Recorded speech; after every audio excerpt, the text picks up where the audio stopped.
Hello students, I am CA Jasmine Arora and I hope आपकी studies अच्छे चल रही होंगी. So this is the time which must be devoted very efficiently towards the studies. So आप focused होके अपनी studies के तरफ concentrate होके पढ़िए. So in today's video I am going to discuss with you the study planner for CA Enter Audit subject. Audit again being the theory subject, students को बहुत एक प्रॉब्लम क्रिएट करता है कि मैम रिटेन नहीं रहता, कैसे इस चैप्टर्स को प्लान करें. कि कई बार क्या होता है, we face difficulty in the same. So सबसे पहली बात कि आपको अपना पूरा सिलेबस कवर करना पड़ेगा. हाँ, हो सकता है कि हमारे चैप्टर्स कुछ बहुत स्ट्रॉन्ग हो और जो ज़्यादा मार्क्स की कवरेज रहती है हम उन पे ज़्यादा मेहनत करेंगे, और जो बाकी जो कई बार जो क्वेश्चंस नहीं आते हैं जिन चैप्टर्स में से या बहुत लेस मार्क्स की कवरेज रखते हैं उन पे हम टाइम अलॉट अपना कम करेंगे. So starting with division number A which is very important, और जो मैक्सिमम आपके एग्जाम्स में जो कवरेज रखता है वो है डिवीजन ए. तो आप सबसे पहले इसको अपना स्ट्रॉन्ग बनाइए.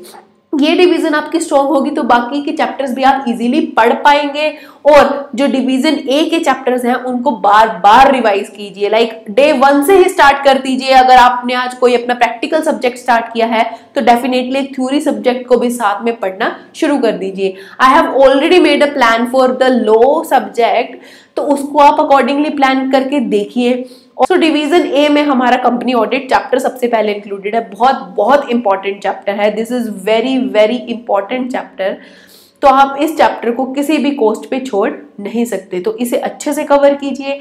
Next is items of financial statements. इनके ऑडिट इंपॉर्टेंट चैप्टर है. वाउचिंग के प्रोविजंस इसमें है.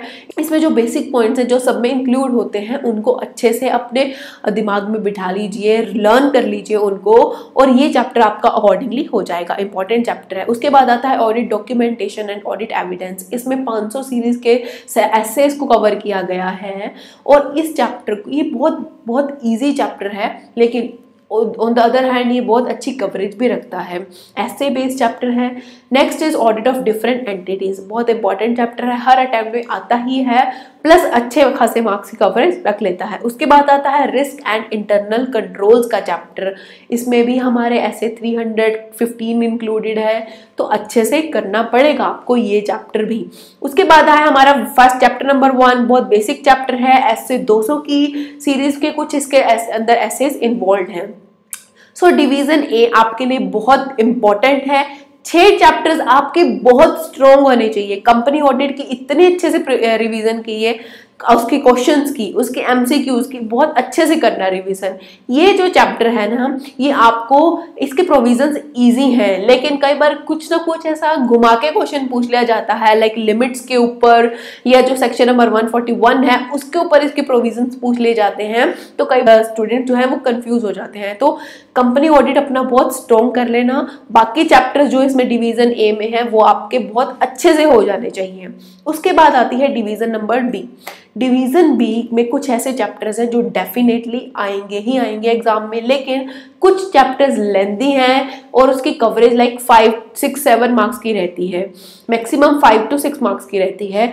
तो इन चैप्टर्स को आपको करना है, लेकिन जब आप वो पहले के 6 चैप्टर जिसकी कवरेज ज्यादा है और कंटेंट भी है उनको कर लेंगे, तो उसके बाद डिवीजन बी को करेंगे तो आपको ये हो जाएगा. इसमें से शॉर्ट क्वेश्चन आएगा, लेकिन थोड़ा कम वेटेज का आएगा, बट आएगा डेफिनेटली.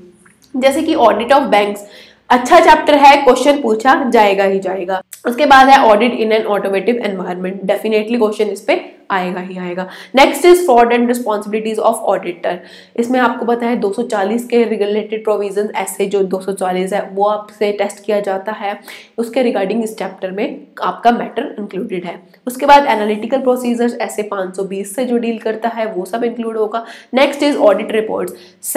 ऐसे 700 की सीरीज इसमें डिस्कस की गई है. बहुत ईजी है, लेकिन कुछ इसकी वेटेज इतनी ज्यादा नहीं है, इसलिए मैंने इसको डिवीजन बी में इंक्लूड किया है. But division A and B आपको डेफिनेटली करनी ही करनी है. Next is division C. क्या है आपकी? Audit strategy and planning and audit program. Chapter number 2 है ये. इसमें से कई बार क्या रहता है, क्वेश्चन आ भी जाता है, कई बार नहीं भी आता।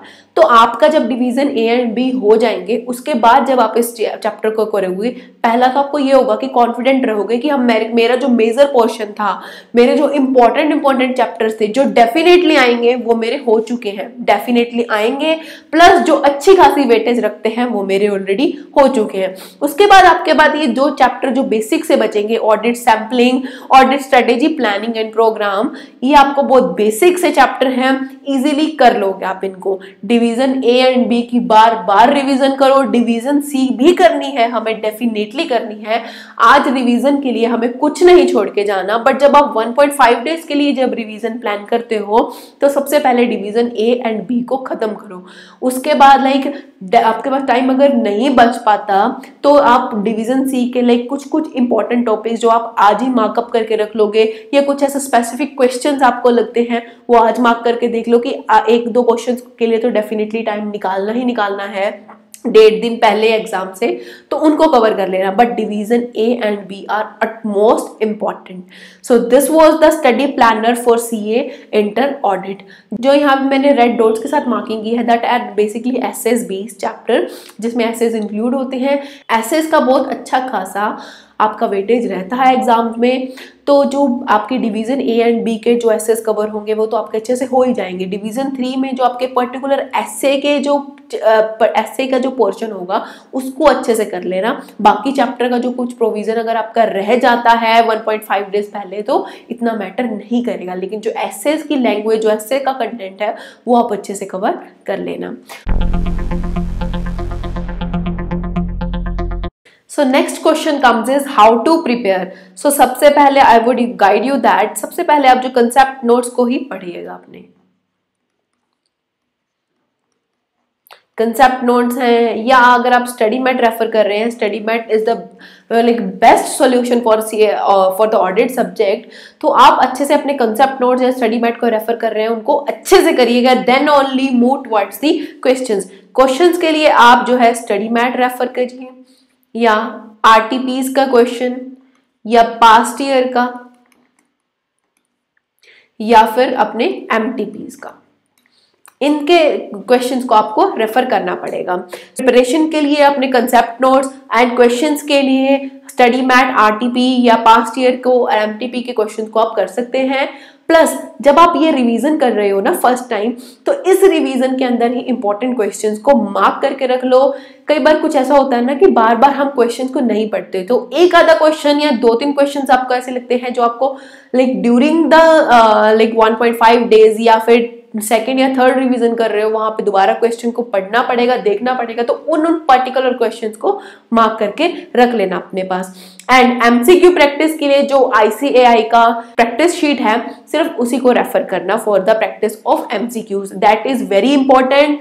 आप उसको एक बार कर लेना, अगर उनमें से भी आपको कुछ ऐसे क्वेश्चंस लगते हैं, कुछ ऐसी टर्म्स लगती है, उसको मार्क करके रख लेना, just refer that in case of second third revision. So this was for the today's session.